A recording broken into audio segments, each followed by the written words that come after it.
അല്ല, ഇന്നലെ നമ്മുടെ IPC കൊട്ടാരക്കര മേഖലാ കൺവെൻഷനില് വലിയൊരു ദുരന്തം നടന്നു. അതായത് 1000 പേര് 6000 പേരുടെ ഭക്ഷണം കഴിച്ചു. ഈ തൃശ്ശൂർ ഒരു റപ്പായി ഉണ്ട്, ഷാപ്പാട് റപ്പായി.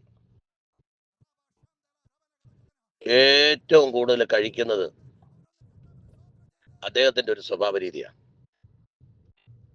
നമ്മുടെ മേഖലാ കൺവെൻഷന്റെ ഭാരതാംഗികൾ വിചാരിച്ചത് ഇന്നലെ മേഖലാ കൺവെൻഷന് വന്ന എല്ലാ IPC-ക്കാരും തൃശ്ശൂർ റപ്പായിയെ പോലെ ഷാപ്പാട് രാമന്മാരായി വന്നു എന്നാണ്.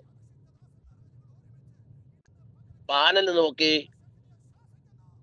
നല്ല ഒന്നാം തരം പ്രവചനമേറ്റ നമ്മുടെ സെക്രട്ടറി 15 മിനിറ്റ് ആരാധന കൺവെൻഷന് ശേഷം അവിടുത്തെ ഭക്ഷണം നൽകുന്നതിനെ സംബന്ധിച്ച് 6000 പേർക്ക് ഭക്ഷണം നൽകുന്നതിനെ സംബന്ധിച്ച് വലിയ ഒരു പ്രസംഗം നടത്തി. അതിനുശേഷം ഈ കുശിനിക്കാരൻ അതിന്റെ ഭാരവാഹി അതുവരെ അവിടുത്തെ കുശിനി കണ്ടിട്ടില്ല. കാരണം മുഴു സമയം സ്റ്റേജിലാണല്ലോ. എന്താണ് കലവറയിൽ നടക്കുന്ന അറിയാനും കഴിയാത്തില്ല. എന്നാൽ 15 മിനിറ്റ് അതിയാനും വലിയ ഒരു പ്രസംഗം നടത്തി.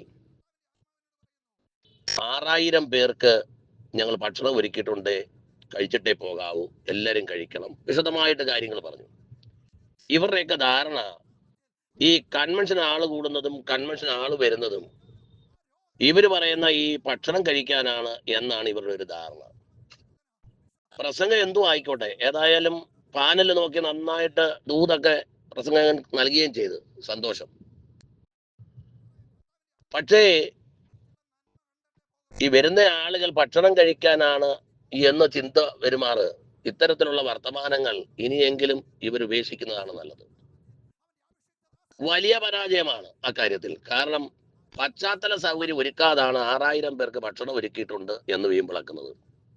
ഇനി അവിടുത്തെ ആളുകൾ വന്നതിനെ കുറിച്ച് പറയാം. ഇട്ട കസേര 3000, അതിൽ അത്ര ഇരിക്കലല്ലോ. ഇനി പോകട്ടെ, 3500 ആള് വന്നെന്ന് കരുതുക, അത്രയും പേര് ഭക്ഷണം കഴിക്കാനല്ലോ. ഏറിയാൽ 2000 ആള് കഴിച്ചിട്ടുണ്ടാവും. ആ കഴിച്ചവർക്ക് കൊടുത്ത എന്താണെന്ന് കഴിച്ച ആളുകൾക്കറിയാം, അവരോട് ചോദിച്ചാൽ മനസ്സിലാക്കാൻ കഴിയും. ഇത്രയും ആളുകൾ തിക്ക് തിരക്കും ഉണ്ടാക്കി അങ്ങോട്ട് ചെന്ന് കഴിഞ്ഞാൽ യാതൊരു പശ്ചാത്തല സൗകര്യവും ഇല്ലാതെ ഈ രീതിയിൽ വളരെ നികൃഷ്ടമായിട്ടാണ് കഴിഞ്ഞ ദിവസം കൺവെൻഷന് ഈ ഭക്ഷണം കൊടുത്തു എന്നുള്ള നാമധേയത്തിൽ വലിയ ലക്ഷങ്ങൾ വിദേശത്തു നിന്നൊക്കെ പണപ്പിരിവ് നടത്തിയ മാമാങ്കം.